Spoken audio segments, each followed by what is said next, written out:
Sunt elemente banale, dar când le vezi pe ecran, în special când ai ocazia să le prinzi într-o reconstrucție tridimensională, într-un 4D, sigur că este spectaculos, trezește emoții pozitive.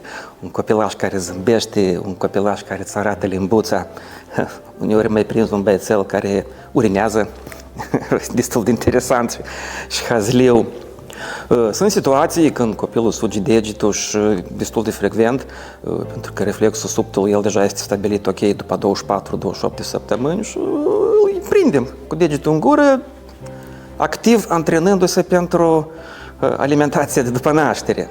Deci situații mici, pentru unii poate banale, dar pentru o viitoare mămică, sigur că asta este o explozie de endorfine și este destul de frumos.